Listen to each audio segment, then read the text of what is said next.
Bien, bonjour à tous et bienvenue à ce deuxième webinaire du CEDRE de l'année 2026 consacré au guide opérationnel que le CEDRE vient de publier sur l'intervention en eau intérieure suite à un déversement accidentel d'hydrocarbures.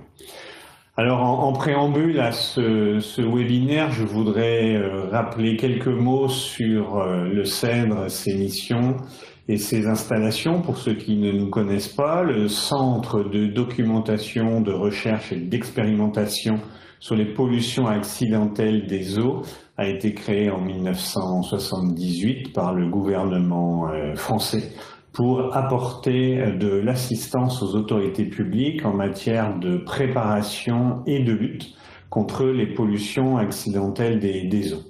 Donc ça fait bientôt 50 ans que le CEDRE développe son expertise sur les pollutions accidentelles des eaux de surface, donc des eaux intérieures, thème de ce matin, mais également les eaux des mers et des océans. Nous sommes aujourd'hui une cinquantaine de personnes qui travaillons sur les hydrocarbures. Là aussi, c'est le sujet de ce matin, mais nous travaillons également énormément sur les pollutions par produits chimiques et par déchets aquatiques, notamment les plastiques dans les eaux. Une particularité importante du CEDRE est d'organiser une astreinte 24 heures sur 24 qui vous permet donc par le biais de notre téléphone d'astreinte, de nous joindre pour bénéficier de notre assistance en cas de pollution accidentelle des eaux. Le savoir-faire du CEDRE en matière de gestion des pollutions accidentelles des eaux est évidemment bien connu en France, mais il est aussi très utilisé à l'international et nous avons beaucoup de partenariats avec des pays, des institutions ailleurs qu'en France qui souhaitent bénéficier de notre expertise. Donc même si le CEDRE a été créé au départ pour apporter son assistance aux autorités publiques, de nombreuses institutions étrangères, organisations régionales ou internationales, mais également de nombreux industriels, privés, français ou étrangers, font appel au CEDRE aujourd'hui pour mener un certain nombre d'activités, que ce soit de la formation, de l'assistance d'urgence, de la rédaction de plans de secours, la participation à des travaux de recherche, l'évaluation des matériels, des produits de lutte et bien encore. Donc pour conduire ces différentes activités, le CEDRE dispose d'installations uniques en Europe dans lesquelles nous pouvons faire des déversements réels d'hydrocarbures. C'est ce qui est illustré par la photo au centre de la slide ici, où vous pouvez avoir une vue de notre plage artificielle dans laquelle on déverse du pétrole pour tester les équipements et former les équipes d'intervention.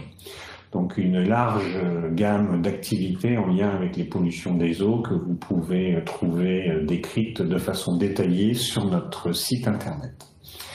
Et en complément des activités que j'ai mentionnées tout à l'heure, il y a une activité importante qui consiste en fait à mettre à disposition de l'information et de la documentation au profit de tout l'écosystème intervenant dans le domaine des pollutions accidentelles des eaux, que ce soit en amont, en matière de préparation, ou pendant la pollution pour gérer la crise, ou après la pollution pour suivre l'impact sur l'environnement et réhabiliter cet environnement. Et donc, dans le cadre de cette activité information-documentation, le CEDRE publie chaque année un ou deux guides opérationnels visant à partager ses connaissances sur un sujet particulier des pollutions des eaux de surface. C'est dans ce contexte que cette année, nous avons publié un nouveau guide qui est dédié à la gestion des pollutions accidentelles des eaux. Donc c'est l'objet de ce webinaire de ce matin. Donc en préambule, je rappellerai le contexte dans lequel le guide a été rédigé, quels étaient ses objectifs. Ensuite, je vous présenterai un peu dans le détail le contenu de ce guide. Et puis la dernière partie de ma présentation traitera d'autres sujets pour aller un petit peu plus loin en matière de pollution des eaux intérieures. Et puis enfin, on conclura. Un temps sera réservé aux questions et réponses à l'issue de ce webinaire qui, du coup, devrait durer à peu près 1 heure. Alors, qu'en est-il du contexte de rédaction du présent guide? Tout d'abord, il faut savoir que le CEDRE est appelé à l'astreinte environ une soixantaine de fois par an pour des déversements au sol ou en eau intérieure. Donc ça montre bien que ça reste un sujet d'actualité qui nécessitait donc un support dédié. Le précédent support daté de 1991, il avait été rédigé en collaboration entre le CEDRE et les agences de l'eau. Ce support est évidemment aujourd'hui obsolète et nécessitait une mise à jour approfondie. Et puis dans le même temps, nous avons aujourd'hui une activité croissante en matière de formation des équipes d'intervention dans les eaux intérieures et il devenait indispensable pour le CEDRE de pouvoir s'appuyer sur un document de synthèse traitant des différentes thématiques en lien avec ce sujet qui pourrait donc être transmis aux stagiaires inscrits à nos formations. Et puis, comme je le disais précédemment, ça reste évidemment un sujet d'actualité. C'est une préoccupation au quotidien de nombreuses équipes d'intervention, comme témoignent là les deux extraits de journaux datant de la semaine dernière et qui illustrent des déversements survenus dans les eaux intérieures et qui mobilisent régulièrement les équipes de secours, au profit de qui on a donc voulu rédiger ce document. Alors ce document, il a été rendu possible grâce à un certain nombre de partenaires. En premier lieu, le ministère de la Transition écologique, l'UFIP Énergie et Mobilité et Total Énergie, qui tous les trois ont mis en commun leur financement pour financer cette rédaction de guide, une année pour rédiger le contenu, la seconde année pour le mettre en édition, l'imprimer et le diffuser. Donc un grand merci à ces trois partenaires. Et puis des partenaires plus techniques qui ont permis de valider un certain nombre de contenus, de partager des illustrations, mais aussi de partager de l'expérience. Donc en particulier 5 SDIS que je remercie également ce matin, le SDIS de la Creuse, celui du Finistère, celui d'Ille-et-Vilaine, celui du Nord et celui de Seine-et-Marne, qui sont des SDIS avec qui nous avons un partenariat régulier et avec qui les échanges ont aussi nourri le contenu de ce guide. Alors, les objectifs du guide tels qu'ils nous ont été définis par les financeurs et les partenaires évoqués et les gens du comité stratégique du CEDRE, c'était évidemment en premier lieu de synthétiser les principales connaissances du CEDRE dans le domaine des pollutions accidentelles des eaux douces par hydrocarbures, fournir des informations générales de base qui sont nécessaires à la bonne compréhension du phénomène. Que sont les eaux intérieures? Qu'est-ce qu'on entend par ce terme? Que sont les pollutions accidentelles par hydrocarbures dans ce type de milieu et leurs particularités? Ensuite, apporter les informations nécessaires à la préparation et la lutte, donc avant l'accident, disposer des informations utiles pour préparer un plan d'urgence et organiser la formation de ces équipes, voire rassembler déjà un petit stock de matériel anti-pollution.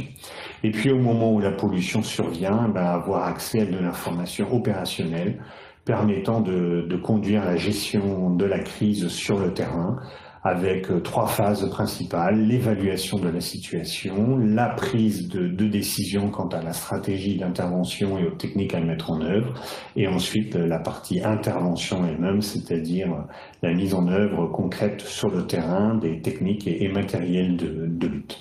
Évidemment, le schéma se complète par le retour d'expérience qui permet, en fonction des accidents ou des exercices qui sont conduits, d'enrichir, de mettre à jour le plan de secours. Donc voilà les objectifs principaux de ce guide. Alors à l'attention en premier lieu des services de secours qui, dans l'organisation française, je pense aux pompiers, sont les principaux intervenants sur le terrain en cas de pollution accidentelle, mais également le public visé concerne tous les services de l'État, les autorités qui sont susceptibles d'être mobilisés dans le COD, donc en préfecture, en cas de pollution un peu significative.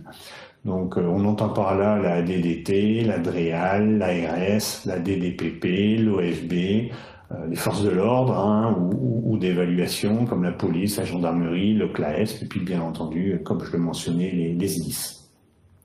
Mais ce guide s'adresse également aux secteurs d'activité qui peuvent être à l'origine d'un déversement accidentel dans les eaux. On pense à tous les industriels installés au bord des rivières ou des voies d'eau, ainsi qu'à toute l'industrie du transport fluvial.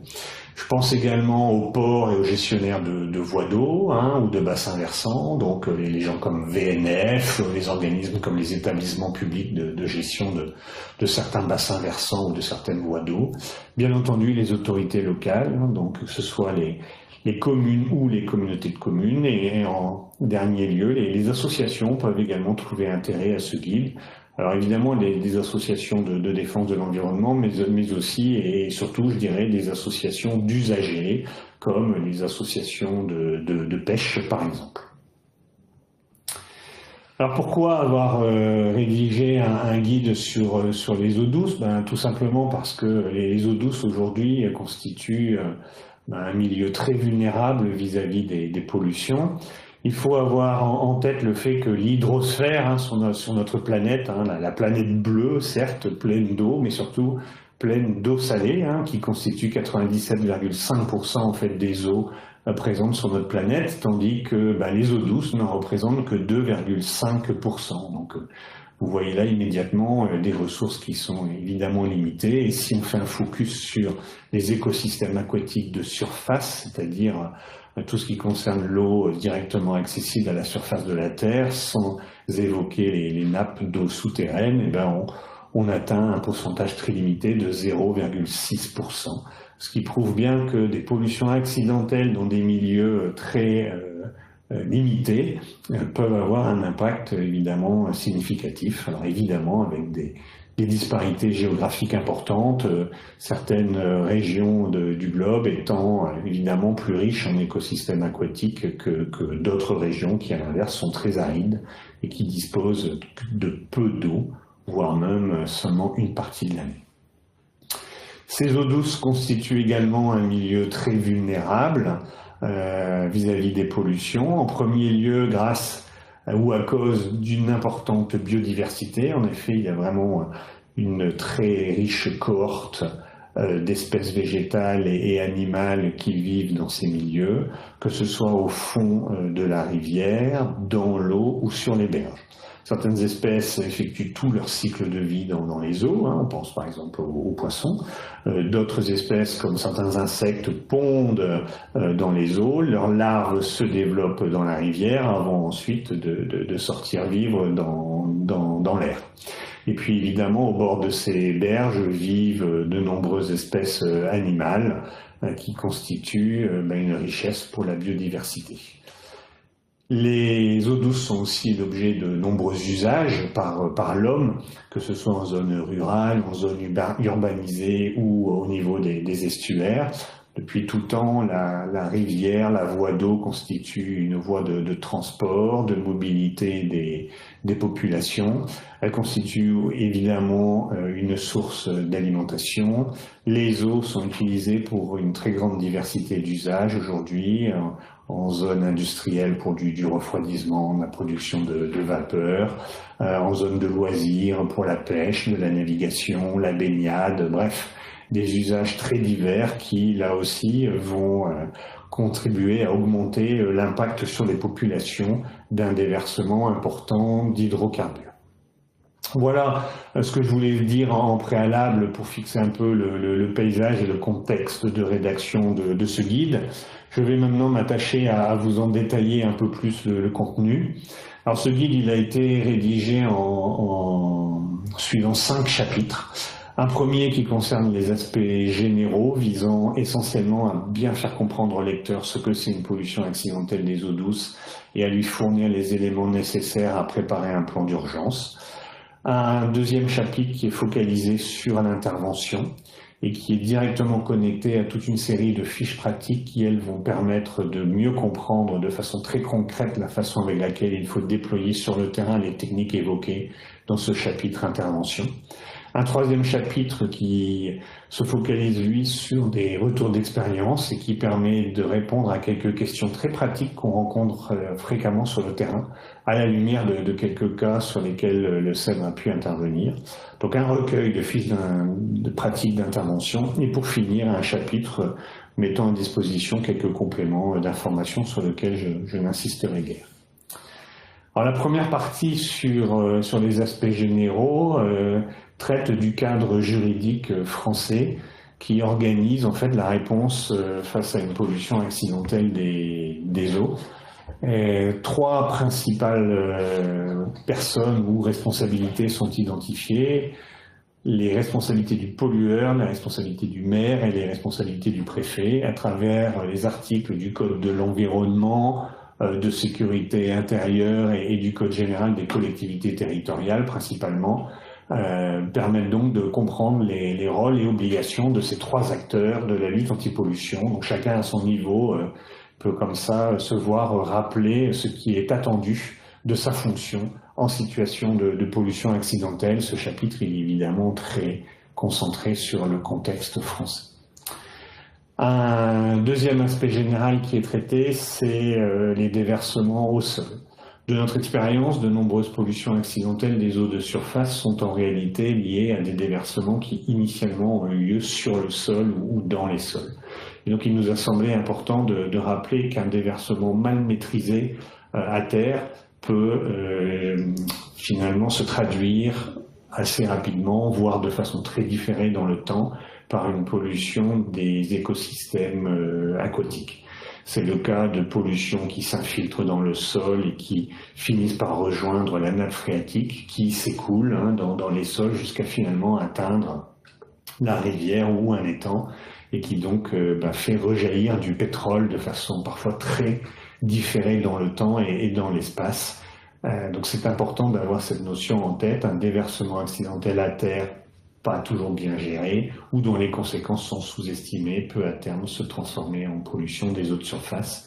C'est ce qui est illustré dans les deux photos en bas à droite de la slide, où des déversements terrestres ont finalement engendré une atteinte des eaux de surface, ici dans une zone ostréicole, par du fioul domestique, ou carrément une atteinte des eaux littorales. Ça, c'est une vision en bas à droite d'une pollution terrestre sur un site pétrolier qui a engendré une atteinte du sous-sol karstique et un transfert très rapide de la pollution vers le littoral, alors qu'initialement le déversement a lieu à terre. C'est bien un écoulement souterrain et non pas un écoulement de surface qui a engendré la pollution du littoral.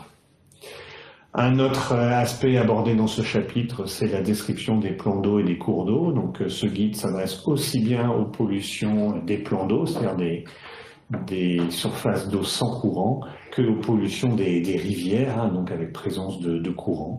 Alors que ce soit en amont, dans des ruisseaux, ou jusqu'à l'aval, en connexion avec la mer, au niveau des estuaires. Donc les fonctionnements de ces principaux écosystèmes et les particularités des pollutions accidentelles dans ces milieux sont également rappelés pour permettre aux lecteurs d'avoir une vision globale des enjeux associés et des particularités liées au fait qu'on ait affaire à un plan d'eau ou à une rivière.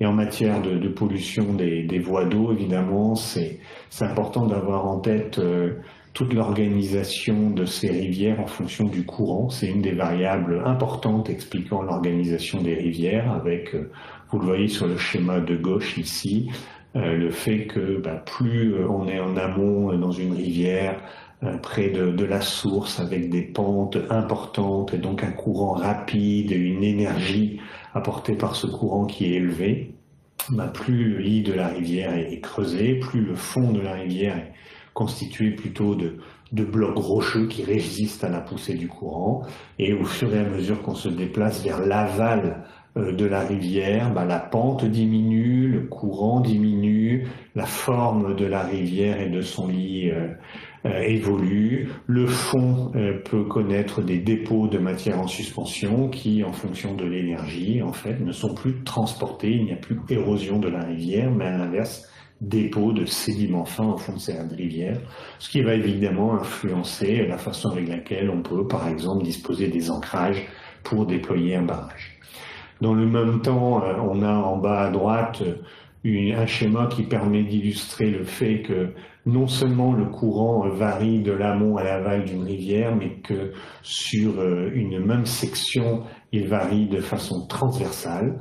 C'est le cas qui est illustré ici avec la berge convexe, c'est-à-dire la berge qui est orientée vers l'intérieur de la rivière, qui constitue une berge au niveau de laquelle en fait le courant est moins important, qui autorise là encore le dépôt de matière en suspension, alors qu'à l'inverse, la berge concave, c'est-à-dire qui est creusée par la rivière, elle est plutôt une zone d'érosion. Et vous voyez illustré par le point rouge que la zone de plus fort courant se situe bien au niveau de la berge concave. La zone de plus faible courant est plutôt au niveau de la berge convexe. Et puis, quand on est entre deux méandres, le courant est le plus rapide plutôt au centre de la rivière, là où le frottement avec les berges est le moins important.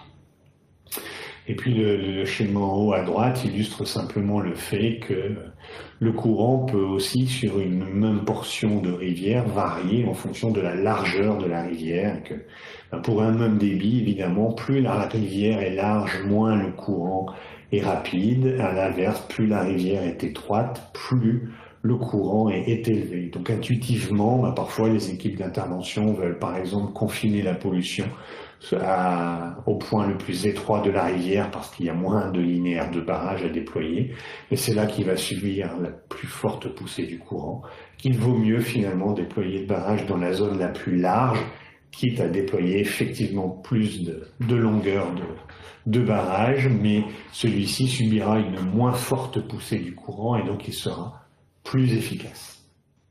Le déplacement des nappes est également évoqué. Bon, vous savez que évidemment la nappe va se déplacer en fonction du courant, c'est essentiellement dans les cours d'eau, mais la nappe subit également l'effet du vent. On a pour l'habitude de dire qu'une nappe se déplace à 100% de la vitesse du courant, additionné de 3% de la vitesse et de la direction du vent.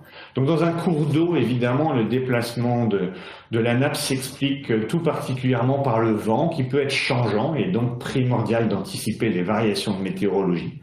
Et puis dans une rivière, évidemment, ce qui va agir principalement, c'est le courant. Mais dans une rivière ou dans une voie d'eau, avec un courant qui est limité ou canalisé, 100% du vent peut parfois être plus fort que 3% du courant. Puis surtout, il faut avoir en tête que un vent latéral dans une rivière fera que, certes, la pollution va se déplacer vers l'aval de la rivière, mais en même temps, elle peut être rabattue sur une des rives seulement. Et donc, dans un même secteur, un impact fort d'une pollution sur une des rives, alors qu'il y aura un impact plus limité, voire même inexistant sur l'autre rive, car à l'abri du vent. Donc ces aspects de déplacement des nappes et d'importance de l'anticipation de ce déplacement sont évidemment détaillés dans le guide. Vous y trouverez aussi toute une série d'informations sur le comportement des hydrocarbures. Alors, une fois déversés dans l'eau, évidemment, ils se déplacent, mais ils se transforment aussi sur le plan physico-chimique. Alors le premier phénomène, c'est souvent un phénomène d'étalement qui fait que la pollution va rapidement contaminer une grande surface du plan d'eau. Et donc cet étalement, c'est souvent ça qu'on essaye de limiter de façon réflexe, je disais, notamment en déployant des barrages flottants. Mais cet étalement s'accompagne d'autres phénomènes. Alors particulièrement en eau douce où beaucoup de déversements sont liés à des produits plutôt légers, de la gamme carburant, on doit anticiper les risques liés à l'évaporation qui d'un côté évidemment contribue à réduire la quantité d'hydrocarbures présentes à la surface de l'eau, mais qui va également générer un risque d'inhalation pour les opérateurs ou un risque d'incendie. L'agitation de certaines voies d'eau peut contribuer à disperser le pétrole sous forme de gouttelettes dans cette colonne d'eau et donc rendre inopérant un certain nombre de dispositifs de lutte qui n'agissent qu'en surface des plans d'eau. À l'inverse, cette agitation peut, pour certains hydrocarbures, notamment les huiles, provoquer une intégration d'eau dans l'huile, c'est ce qu'on appelle l'élucification, augmentant les volumes de polluants, augmentant la viscosité et rendant parfois compliquée l'intervention. Et puis certains phénomènes, notamment la sédimentation sur des produits très lourds, comme certains fioul lourds qui transitent encore pour alimenter notamment des chaudières thermiques ou des unités de chauffage industriel dans certaines grandes usines. peuvent avoir des densités plus lourdes que l'eau, mais également des déversements de bitume, comme on a pu faire face récemment, et qui vont générer une pollution du fond de la rivière. Et puis d'autres phénomènes plus accessoires, comme la dissolution ou la biodégradation, qui, elle, se caractérise par des phénomènes de biodégradation très lents, généralement, par des bactéries, d'une certaine proportion d'hydrocarbures, mais qu'il est important d'anticiper parce qu'elles permettent, dans certains cas, de stopper le nettoyage, puisqu'on sait que l'environnement sera capable de faire du nettoyage de finition de façon simple une. Merci encore quelques micros. Merci à tous de couper vos micros. Le deuxième chapitre traite de l'intervention. Alors, l'intervention regroupe plusieurs phases.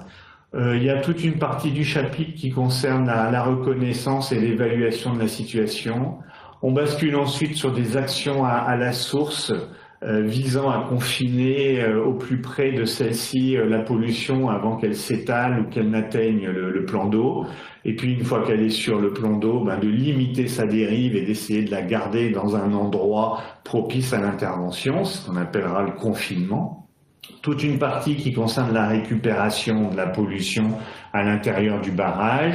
Sont également évoquées les techniques de nettoyage très rapidement, la problématique des déchets qui est évidemment quelque chose d'important à prendre en compte pour les différents acteurs, et un mot sur le suivi post-pollution. Et la dispersion en eau douce est également évoquée dans ce guide. Et en fait, l'ensemble de ces grandes étapes de la réponse sont introduites de façon générale et assez simple dans le chapitre intervention et font l'objet de fiches pratiques plutôt destinées aux intervenants du terrain. Et donc ce guide comporte 27 fiches pratiques en recto verso qui, pour chacune d'entre elles, vous permettent de bien avoir en tête l'objectif de la technique, le matériel nécessaire, les principales informations de sécurité à prendre en compte, et ensuite le mode d'emploi et des trucs et astuces inspirés de l'expérience de terrain du CEDRE. Donc la partie évaluation de la situation, qu'elle soit faite par intermédiaire de l'observation aérienne, d'une reconnaissance nautique ou d'une évaluation sur le terrain, est décrite, et notamment comment choisir le site d'intervention en tirant bénéfice évidemment des informations recueillies sur la pollution elle-même, son comportement dans l'eau, mais en exploitant aussi au mieux les possibilités opérationnelles offertes par le cours d'eau en question. Et donc là, je refais le lien vers la partie aspects généraux que j'évoquais tout à l'heure sur la capacité à lire la rivière, à lire le courant pour être en mesure d'identifier le site qui sera le plus propice à une mise en œuvre efficace du matériel de lutte, même si ça implique parfois de se projeter plusieurs centaines de mètres en aval de la pollution, plutôt qu'au plus près de celle-ci, parce qu'elle permettra de travailler en sécurité et surtout elle permettra de travailler efficacement. Les actions à la source font également l'objet de plusieurs fiches. Évidemment, quand un robinet fuit, le plus simple, c'est de fermer ce robinet. Quand une pollution se déverse au sol, le plus simple, c'est de la confiner au sol, d'éviter qu'elle n'atteigne les réseaux d'eau ou les eaux de surface. Quand un camion se renverse sur la route, typiquement, c'est de récupérer la fuite, de pomper éventuellement dans le camion ce qui reste, mais gérer ce qui a été déversé au sol pour éviter que ça s'infiltre et que finalement ça n'atteigne les eaux de surface. Donc plusieurs techniques, plusieurs matériels, plusieurs astuces sont évoquées dans différentes fiches. Ensuite, de notre expérience, on voit souvent, y compris pour des déversements sur des sites industriels ou des sites portuaires, que la pollution au sol finit par atteindre notamment les réseaux pluviaux, et donc plusieurs techniques de confinement dans ces réseaux et de récupération des pollutions dans ces réseaux avant que la pollution n'atteigne les émissaires et donc les eaux de surface sont évoquées également dans ce guide. Quand la pollution atteint des petits cours d'eau de type ruisseau, Il n'est pas rare que la mise en œuvre des moyens assez classiques, des cellules de dépollution des pompiers notamment, donc les barrages, les récupérateurs ne soient pas possibles, et qu'il faille plutôt se reporter sur des techniques alternatives type barrage de fortune, barrage à façon, donc tous les barrages qu'on peut imaginer faire avec des bottes de paille, des tuyaux inclinés, qui sont des techniques qui aujourd'hui commencent à être bien connues des pompiers notamment. Donc ça fait l'objet de fiches, mais ça fait également l'objet d'un renvoi vers un guide spécifique rédigé par le CEDRE sur la fabrication justement de ces barrages à façon. Dès lors qu'on a des pollutions qui atteignent les eaux douces, il y a un usage quasi systématique de différentes formes d'absorbants, qu'ils soient sous forme de barrages, sous forme de coussins, sous forme de feuilles, sous forme de rouleaux. Ces absorbants ont différentes formes, différentes caractéristiques qui les rendent très utiles pour confiner et récupérer des déversements en eau douce. Donc là aussi, ils font l'objet de quelques fiches et surtout d'un renvoi vers un guide spécifique du CEDRE sur l'utilisation des absorbants, ainsi que vers une page de notre site internet sur laquelle vous pouvez trouver la liste de l'ensemble des produits absorbants et des coordonnées des fabricants qui ont été testés et validés par le CEDRE. C'est également l'une de nos activités. Et puis, bien entendu, une grande partie du chapitre intervention concerne le déploiement des barrages flottants, qui sont utilisés dans différentes configurations, sur plan d'eau, c'est le schéma du milieu, ou sur rivière, avec comme objectif protéger des zones sensibles contre l'arrivée, l'échouement de nappes, ou sur un plan d'eau qui voit une de ces berges polluées, empêcher la pollution de se déplacer sous l'effet d'une bascule de vent et donc de ceinturer la pollution là où elle est, mais ça peut être également de protéger un ouvrage, une écluse, une prise d'eau, voire même de faire de la récupération dynamique avec une ou deux embarcations.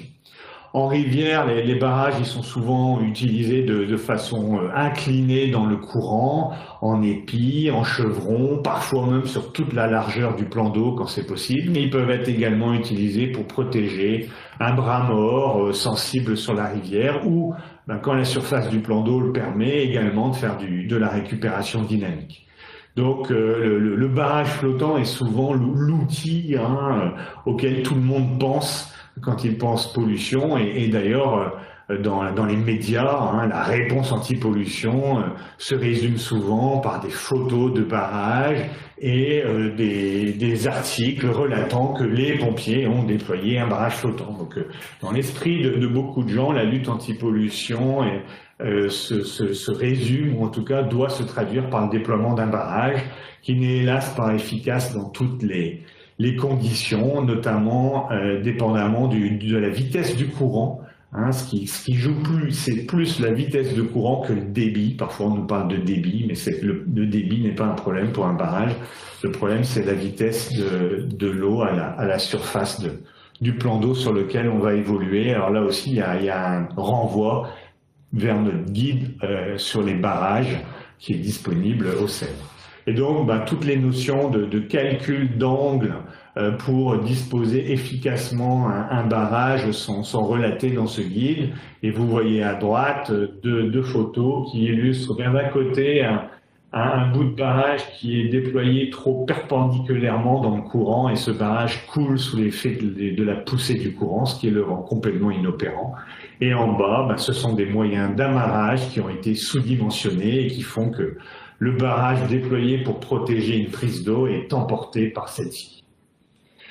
Qui dit barrage dit évidemment nécessité d'amarrer ce barrage, alors soit directement sur la berge, soit avec des ancres dans la rivière. Donc ça aussi, ce sont des notions détaillées dans le guide. Et là, c'est un bon exemple de l'exploitation des travaux de recherche et d'évaluation de matériel. Le CEDRE a mené plusieurs années durant des tests de différents dispositifs d'ancrage de barrages, et les résultats de ces tests sont résumés dans diverses fiches traitant de l'amarrage des barrages flottants, et c'est bien la thématique qui fait l'objet du plus grand nombre de fiches dans le guide. Une fois que le barrage est déployé et que la pollution y est confinée, vous avez bien conscience qu'il faut ensuite sortir cette pollution. Donc l'utilisation des récupérateurs, l'utilisation des pompes est détaillée. Là encore, un renvoi vers le guide du Cèdre sur les récupérateurs et les pompes, mais également des notions de mise en œuvre d'absorbants, de bateaux permettant une récupération dynamique ou de moyens de fortune, notamment de collecte manuelle, sont détaillés et font l'objet de fiches. Une fois qu'on a fini de lutter sur l'eau, il est parfois nécessaire de nettoyer les berges.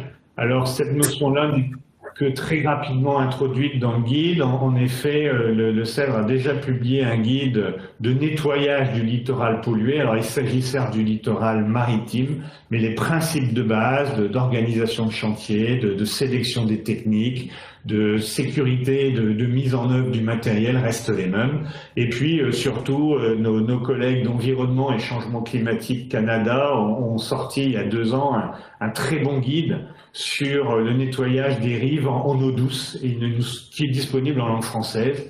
Et donc il ne nous semblait pas pertinent d'être redondant. Donc le guide que j'évoque ce matin, il est très orienté sur la lutte sur l'eau. Et il vous renvoie vers d'autres documents pour la partie nettoyage de berges. Étant entendu que cette partie de l'intervention est quelque chose qui nécessite une très forte expertise et que la recommandation qui vous est faite, c'est systématiquement, avant de procéder à des nettoyages de berges, mobiliser le Cèdre afin qu'il aide la société spécialisée qui devra faire le nettoyage à définir la bonne technique, définir le bon niveau de nettoyage et surtout respecter un certain nombre de précautions environnementales qui permettront un nettoyage raisonnable, raisonné de la berge sans générer d'impact supplémentaire. Vous voyez que toutes ces techniques, qu'elles soient de lutte sur le plan d'eau ou de nettoyage des berges, vont générer évidemment différents types de déchets. Donc dans la mise en œuvre de chantiers de dépollution, il faut immédiatement penser à la gestion des déchets, que ce soit leur stockage en toute sécurité pour l'environnement, mais également un bon tri pour que leur traitement soit facilité. Évidemment, des opérations qui sont orientées en limitant autant que possible la quantité de déchets produites. Donc ces notions-là sont évidemment détaillées dans le guide, mais là encore, le Cèdre ayant publié récemment un guide de gestion des déchets, il y a un certain nombre de renvois qui sont faits vers ces guides. Et puis quelques cas particuliers sont également évoqués dans cette rubrique intervention. Elle tourne autour du traitement des irisations, de l'intervention lorsque le ruisseau ou le cours d'eau sont enneigés, ou de l'intervention dans les mangroves faisant elles aussi l'objet d'un guide spécifique du Cèdre. Et enfin, le chapitre intervention se termine par des rappels importants sur les règles d'organisation et de sécurité des chantiers, tout particulièrement lorsque les opérations sont amenées à durer. Il faut prendre des précautions importantes pour éviter que la présence, on va dire, d'un personnel nombreux, que l'utilisation de certains équipements, que l'aménagement du chantier ne génère des dommages sur la berge parfois plus significatifs que la pollution. Et puis surtout, évidemment, il faut veiller à la sécurité des intervenants, donc travailler en bord de cours d'eau, en bord de milieu aquatique tout court, y compris dans des zones agitées ou avec du courant. Ça revêt un certain nombre de dangers qu'il faut anticiper et qu'il faut intégrer dans son organisation de chantier. Il y a un chapitre cas concret. Alors, plutôt que de raconter plusieurs histoires, on a opté pour en fait aborder ce cas concret à travers un certain nombre de problématiques récurrentes lorsqu'il s'agit de gérer une pollution accidentelle des eaux, identifier la source de la pollution, comprendre les écoulements, confiner l'hydrocarbure sur le sol ou dans les sols, adapter notre réponse à un comportement original du polluant, s'adapter à la vitesse du courant. Voilà un certain nombre de problématiques récurrentes pour lesquelles on vous donne quelques astuces et quelques réponses qu'on a pu trouver, nous ou des services de secours, à l'occasion de déversements passés. Donc il y a plusieurs questions qui sont posées et pour lesquelles les réponses sont apportées par des cas concrets. C'est donc pas une succession de cas concrets qui vous sont présentés. Donc voilà ce que je voulais vous dire pour détailler un peu le contenu du guide et je voudrais passer 5 minutes supplémentaires à aller un peu plus loin sur cette question de pollution accidentelle des eaux douces, notamment en appelant votre attention sur quelques autres activités conduites par le CEDRE en matière de pollution des eaux intérieures.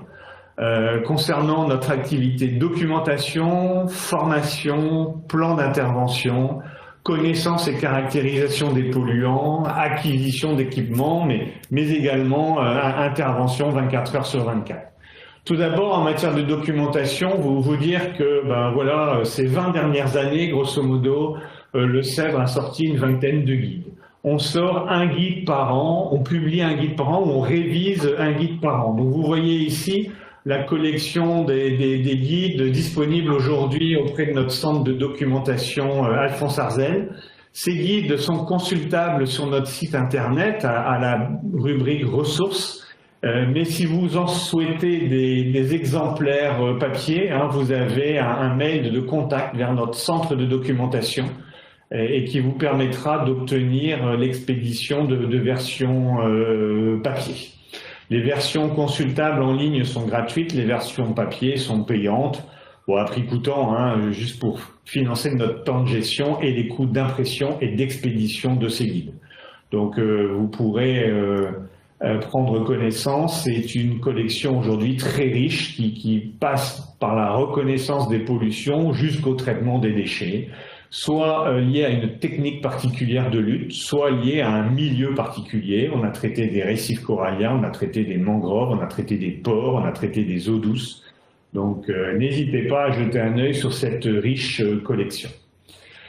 Je voudrais aussi vous dire que je considère que le guide en lui-même ne suffit pas. Je pense qu'il doit s'accompagner d'un effort de formation. Je vous disais qu'aujourd'hui on notait côté CEDRE un effort accru de formation d'un certain nombre de services, pas tous.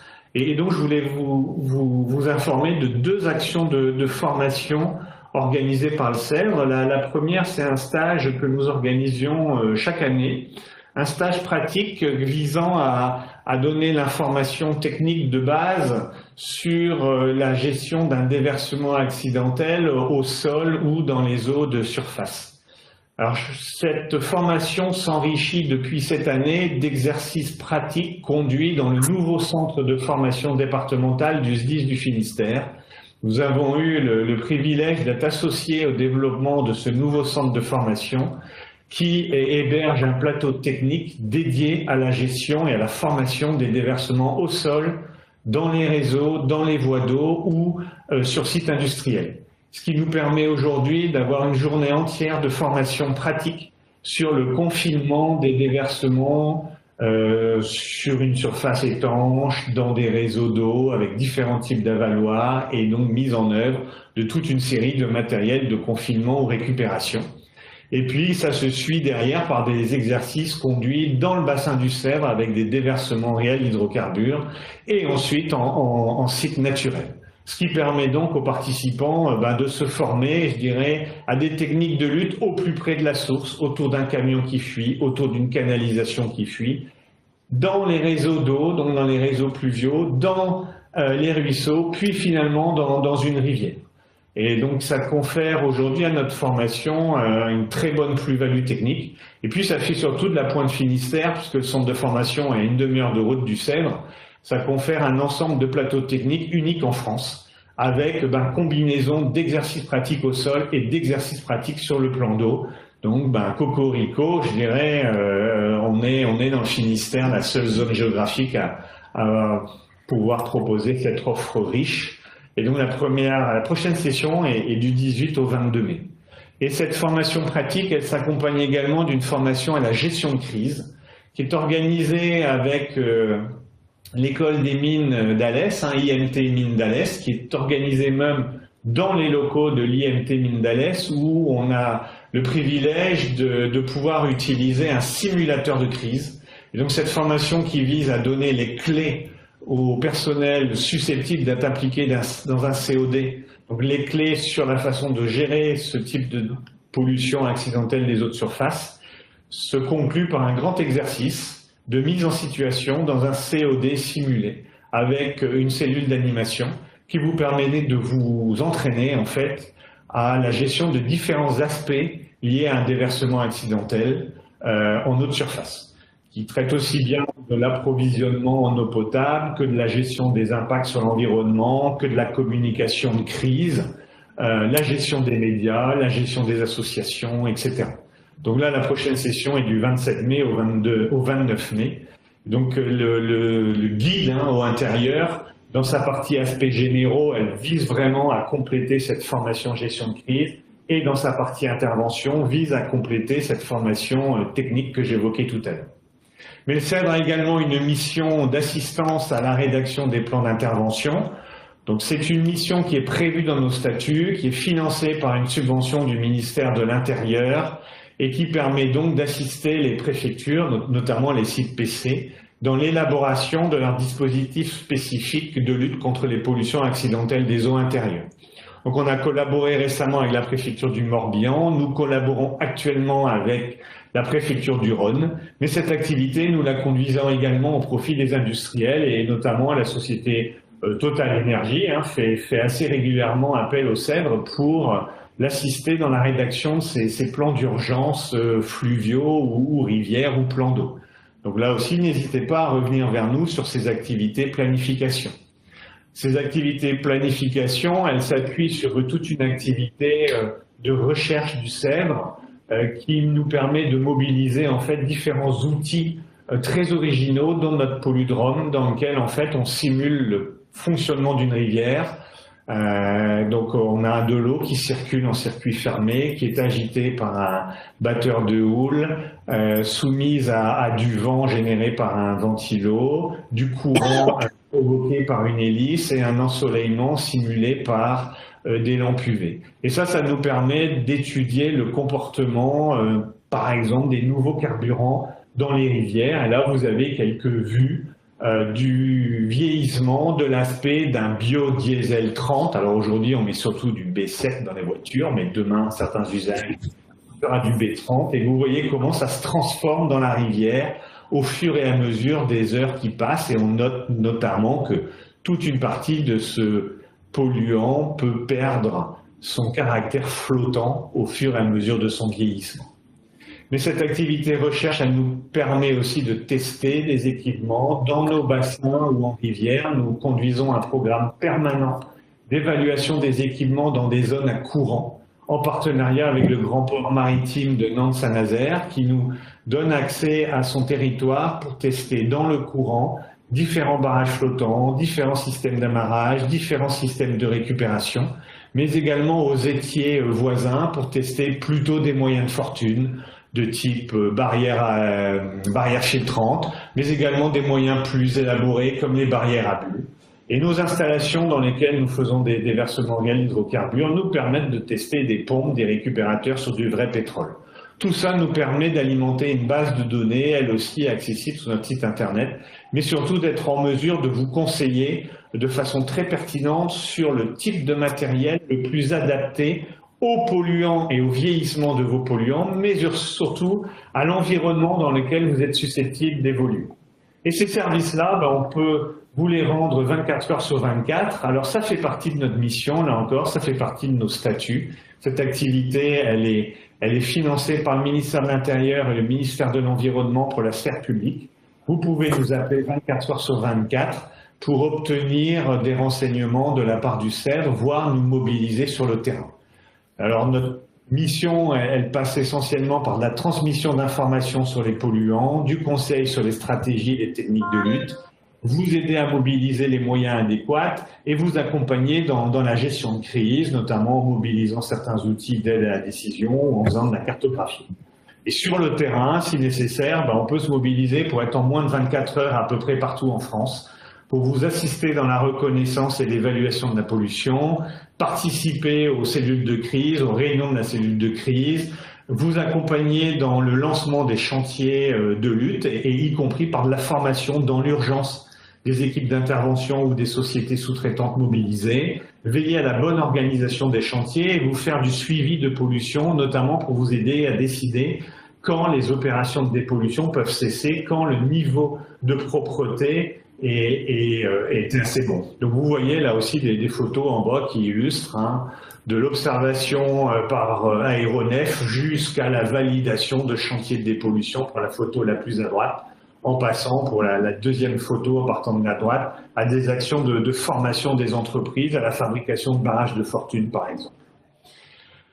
Pour conclure, je voudrais donc rappeler que les eaux douces, c'est vraiment des milieux très vulnérables vis-à-vis des pollutions accidentelles, surtout dans un contexte de raréfaction de cette ressource dans un certain nombre de régions françaises, mais aussi de pollution chronique de nos bassins versants qui font que cette eau au quotidien, elle est polluée et un événement accidentel peut venir vraiment compliquer la situation, mais également rappeler que de nombreux projets de reconquête de la qualité des eaux sont menés dans de très nombreux bassins versants et qu'une pollution accidentelle peut suffire à réduire à néant des efforts de plusieurs années et des gros budgets. Donc, de notre point de vue, la reconquête des eaux passe par une bonne intégration du risque de pollution accidentelle et que le CEDRE, évidemment, agit dans ce contexte. Le CEDRE agit en eau intérieure et pas qu'en eau marine, aussi bien en termes de préparation à la lutte, pour de la formation, des plans, l'étude des polluants, l'évaluation de matériel, mais également en termes d'assistance à la gestion de crise grâce à notre astreinte, 24 heures sur 24, disponible non seulement pour les autorités, mais également pour le secteur privé qui passe une convention avec nous. Et puis même après la pollution, on peut se déplacer et on peut activer notre laboratoire pour vous aider à suivre l'évolution de la concentration de pétrole, l'évolution de la nature du pétrole, comment ça se biodégrade, comment tout d'un coup ces déversements accidentels sont ne justifie plus qu'on continue à nettoyer. Et toutes ces expertises sont valorisées dans un certain nombre de publications du CEDRE qui vous sont rendues accessibles. Notre newsletter, notre bulletin, mais également les guides opérationnels. Et donc pour conclure, sur les guides opérationnels, le guide d'intervention en eau intérieure, comme la totalité des autres guides du CEDRE, comme je vous l'ai déjà mentionné, sont consultables sur notre site internet. Allez jeter un œil sur notre site internet, même pour ceux d'entre vous qui le connaissaient déjà. Notre nouveau site vient d'être publié, il est encore enrichi, il est d'une consultation beaucoup plus fluide, beaucoup plus agréable. Vous y trouverez beaucoup de choses et surtout des détails sur toutes les activités que j'ai déjà évoquées ce matin. Voilà ce que je voulais vous dire ce matin sur notre nouveau guide d'intervention et plus globalement sur les actions du CEDRE en eau intérieure. Je vous propose maintenant de répondre à vos questions si vous en avez. Merci en tout cas de votre attention et merci de vous être connectés si nombreux ce matin. Il y a une main levée de Sclérigène. Voilà. Lebert. Oui, bonjour. J'avais une petite question très basique. Je voulais savoir si dans votre polludrome, vous mettiez des eaux turbides, des matières en suspension, des choses comme ça ou pas? Parce que souvent en rivière, l'eau n'est pas très limpide. Ça peut arriver en tout cas. Et donc savoir si vous pouviez faire ce type de simulation et de... Oui, tout à fait. Il nous est arrivé déjà par le passé de mener des recherches en regardant notamment l'effet de certaines particules en suspension dans la dispersion, par exemple, d'un hydrocarbure dans la colonne d'eau. Donc ce polludrome permet en fait de réguler différents facteurs. On peut y mettre de l'eau douce ou de l'eau salée, on peut réchauffer ou refroidir cette eau, on peut l'agiter plus ou moins et on peut la charger plus ou moins de tel ou tel type de particules ou de matière en suspension. C'est des choses qui sont envisageables. Dans le moment, on n'a pas de programme dédié à cet aspect-là, mais c'est faisable. Ok, merci. On avait une main levée de Monsieur Tatou également, si je prononce bien. Monsieur Tatou Frédéric. Oh, excusez-moi, vous m'entendez bien? Pas très bien, mais assez pour comprendre votre question normalement. D'accord. Je connaissais plus mon téléphone portable. J'avais une question qui excusez-moi, sur la biodégradation que vous avez abordée, qu'est-ce que vous pouvez dire comment ça se fait dans des catastrophes, enfin des situations typiques, vous pouvez apprécier une temporalité type, c'était de l'ordre de 6 mois, c'était de l'ordre de 5 ou 10 années, où est-ce qu'il n'y a pas du tout de règles, enfin, il n'y a pas du tout est-ce que c'est vraiment au cas par cas? Est-ce qu'on peut définir une forme de loi type pour la biodégradation? Alors la biodégradation, elle est dépendante de plusieurs facteurs. D'abord de la nature du polluant lui-même, donc qui est évidemment variable d'un déversement à l'autre, de l'environnement dans lequel a lieu cette pollution. Là aussi, il y a des environnements qui sont plus ou moins propices à la biodégradation. Et donc, on a des idées générales qui permettent d'anticiper le fait que des produits de type carburant, par exemple, sont évidemment beaucoup plus biodégradables que des produits plus lourds de type bitume. Mais ce qu'il arrive dans des cas assez réguliers, c'est que sur des déversements massifs, en fait, on puisse, nous, mobiliser notre laboratoire pour, selon des tests à des normes internationales, en fait, évaluer le pourcentage de biodégradabilité maximum, on va dire, de l'hydrocarbure dans des conditions optimales de laboratoire, et ensuite, au fur et à mesure que le temps passe, de suivre en fait le niveau de biodégradation qu'on observe effectivement dans l'environnement pour aider en fait à la décision. Est-ce qu'il faut encore poursuivre le nettoyage ou est-ce que la cinétique de biodégradation nous permet effectivement de considérer que à ce stade, on stoppe le nettoyage et tous les coûts et les impacts qu'on peut imaginer pour donner le relais à l'environnement. Donc il y a quelques grandes règles qui existent, mais pour avoir une approche fine, ce qu'on propose nous, c'est d'étudier au cas par cas les conditions. Très bien, merci beaucoup. Nous avions également une main levée de Monsieur Varmeus ou Varmoues Thierry. Je ne sais pas si je prononce bien, excusez-moi si je déforme votre nom. Pas de souci, c'est Warmous, pour vous dire qu'on vous suit de Belgique aussi. J'avais une question spécifique. J'ai eu une réunion la semaine passée avec les sapeurs-pompiers. C'est par rapport aux carburants qui sont déversés sur la voie publique, parfois par des fuites de réservoirs. Ça peut être aussi des accidents. Quand la trace est assez longue, ce que les sapeurs-pompiers font, c'est ajouter des détergents et puis avec la lance évacuer,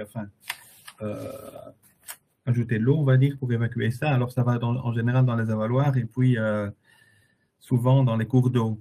Et donc on ne trouvait pas vraiment d'alternative puisque la chaussée doit être dégagée assez rapidement dans ces cas-là, puisqu'on immobilise, au fait, on ferme une voie, une chaussée.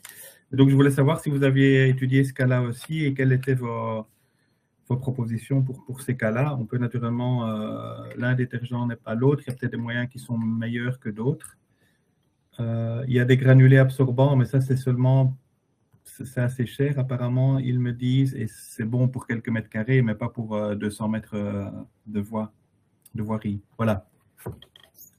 Merci pour votre question. Alors, effectivement, on a connaissance de certaines actions, parfois de nettoyage de déversement sur la route ou de terre-plein, d'hydrocarbures.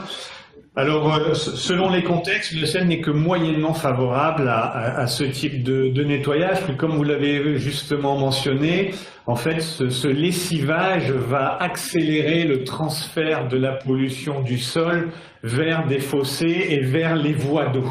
Nous, on a plutôt tendance à recommander d'abord une récupération sans lessivage de la flaque de pollution. Alors, je ne sais pas dans quel scénario vous mettez, mais il y a des fiches dans le guide qui l'expliquent. D'abord, élaborer un système de confinement pour stopper l'écoulement au sol de la pollution. Ensuite, récupérer cette pollution. Alors, soit on est sur des grandes épaisseurs. Il y avait une des photos à un moment donné dans mon exposé, une grande épaisseur sur la route qui justifie qu'on utilise un moyen de pompage, soit des petites épaisseurs qui justifient plutôt qu'on utilise des absorbants pour récupérer la pollution, et avec une pollution du coup résiduelle elle est plutôt, alors les pompiers français qui sont connectés pourront éventuellement compléter mon propos, mais qui en France est plutôt traitée à l'aide d'absorbants, alors non pas des absorbants destinés à lutter sur le plan d'eau comme illustré par exemple sur la diapositive de confusion ici de l'exposé, qui sont des absorbants hydrophobes, flottants, et qui sont conçus du coup pour ne pas absorber d'eau, mais uniquement des hydrocarbures, mais qui sont très légers, mais plutôt l'utilisation d'absorbants type terre de diatomée, etc., qui sont des absorbants plus denses et qui en plus font l'objet d'une évaluation supplémentaire pour vérifier leur caractère antidérapant. Et nous, on préfère finalement ce type de traitement. Alors certes, la pollution finira par être lessivée au fur et à mesure que les précipitations vont tomber, mais elle va rester dans le fossé. Et les fossés en bord de route, en fait, sont tous pollués de façon chronique en lien avec le trafic routier, et donc connaissent pour la plupart d'entre eux un développement de bactéries plutôt favorable à la dégradation des hydrocarbures. Il y a une population bactérienne qui aime bien, qui a de l'affinité pour les hydrocarbures, qui vient s'en nourrir. Et donc on préfère ça, un lessivage progressif finalement de la route, qu'un lessivage massif et un transfert des eaux, des effluents dans le milieu aquatique. Et notre point de vue serait que si vous procédez à des opérations de lavage des routes, d'autres surfaces,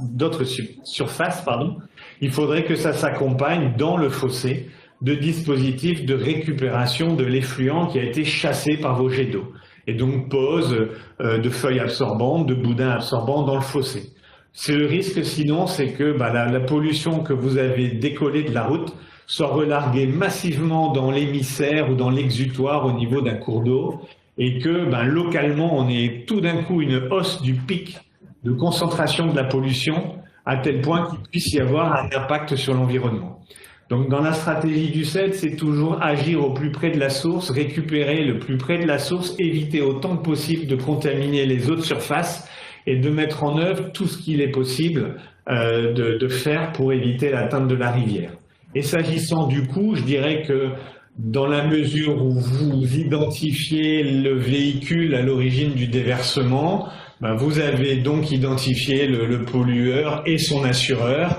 Il doit y avoir moyen de vous faire rembourser les coûts de votre intervention, y compris de l'absorbant et du traitement des déchets associés. En tout cas, j'ai moins connaissance du contexte réglementaire belge, mais en France, on a la possibilité de refacturer au pollueur la totalité du coût d'intervention. Donc je dirais que la partie financière n'est pas forcément l'élément majeur à prendre en compte dans une telle intervention, puisque vous disposez d'un pollueur-payeur. Oui, souvent ce n'est pas le cas, ce sont des fuites. Au fait, le problème c'est surtout, comme vous dites, une faible épaisseur sur une grande surface. Et quand on ajoute des détergents, souvent, on complique la récupération dans le milieu aquatique, s'il arrive dans le milieu aquatique, puisque à ce moment-là, les hydrocarbures sont dissous, au fait, ils sont en émulsion. Ouais. Et là, il y a toute une série d'absorbants qui existent et qui sont dédiés à des usages sur route ou sur terre-plein et qui vous permettent donc de dépendre une quantité limitée en fine couche, de bien favoriser le contact entre l'absorbant et la pollution, par exemple une espèce de balai-brosse là, et de récupérer l'essentiel de la pollution manuellement. Les capacités d'absorption sont telles que la quantité d'absorbant ramenée à la quantité de pétrole à récupérer reste raisonnable. Et nous, on a tendance à privilégier ça qu'un lessivage. Il est arrivé dans certains cas qu'on recommande effectivement du lessivage, notamment sur certaines voies routières très fréquentées, mais en essayant de récupérer dans le fossé le maximum des effluents pour ne pas qu'ils constituent une pollution trop massive, soudaine du cours d'eau en aval. D'accord. Si j'ai bien compris, il existe des absorbants qui peuvent agir dans le temps et qui permettent la réouverture de la route. C'est ça, au fait? Oui. Il y a des absorbants qui sont conçus pour absorber l'huile et en ayant en plus un effet antidérapant. C'est une espèce de terre de diatomée, c'est des poudres orange, ocre que en France on voit régulièrement d'ailleurs après des déversements routiers. Et c'est des choses qui sont vraiment efficaces. Ok, merci. Je vous en prie. Il y a Monsieur Thomas Conis qui avait une question aussi. Je vois qu'il a la main levée. Oui, bonjour, Thomas Conis, donc du SDIS 13, donc sapeur-pompier. Donc une petite précision, de notre côté, nous faisons de l'antipollution et non pas de la dépollution, hein, puisque dans nos missions, on est bien sur de l'antipollution. Et pour reprendre ce que vous venez de répondre à la précédente question, nous, de notre côté, au niveau de la cellule antipollution du SDIS 13, on évite de mettre des absorbants type terre de diatomée. On le laisse faire au gestionnaire des routes. Parce qu'après, c'est une question de responsabilité. C'est-à-dire que lorsqu'on met de la terre de diatomée, ça devient malgré tout glissant. Et il faut aussi retraiter cette terre de diatomée qui a absorbé de l'hydrocarbure, qui a absorbé du gras. Et en fait, nous, on travaille uniquement sur la partie urgence, limitation de l'antipollution. Donc, chose qu'on va faire, on va travailler en étroite collaboration avec les services des routes, mais également, comme vous l'avez très bien dit, avec les propriétaires, on va dire le pollueur-payeur, pour que lui, le pollueur, puisse faire actionner son service d'assurance qui, eux, vont venir faire de la dépollution. Et en fait, on se rend compte que la terre de diatomée, malgré tout, sur les chaussées, si c'est juste étalé et qu'on laisse faire le temps pour l'absorption du produit hydrocarbure ou du produit type huile, en fait, ça reste très, très glissant et donc dangereux. Donc là-dessus, nous, on est assez frileux pour en mettre et même notre cellule n'en contient pas. Et on évite donc d'avoir cet épandage. Voilà ce qu'il en est sur ce niveau-là. On utilise plutôt des feuilles d'absorbant au maximum pour capter avant que ça tombe dans les caniveaux. Hein, on essaie de retenir sur la route pour que les services gestionnaires s'en occupent. Merci de ces précisions. Merci beaucoup. Pas d'autres questions, pas d'autres réactions? Écoutez, alors on va pouvoir conclure. Hein. Donc je vous rappelle, n'hésitez pas à aller sur le site internet du CEDRE. Vous trouverez de nombreux autres documents et publications traitant des pollutions accidentelles des eaux dans différents contextes. En tout cas, je vous remercie pour votre attention, pour vos questions. Je me tiens à votre disposition dans les jours qui viennent si d'aventure vous souhaitez échanger avec moi ou quelqu'un d'autre du CEDRE. Le contact du CEDRE, c'est tout simplement contact@cedre.fr. On me fera suivre. Et je vous encourage donc à venir participer au prochain webinaire du CEDRE qui traitera en fait de la problématique des déversements de produits chimiques volatiles et des outils développés dans le cadre de projets européens récents sur ce sujet. Au revoir à tous, bonne fin de journée et à très bientôt.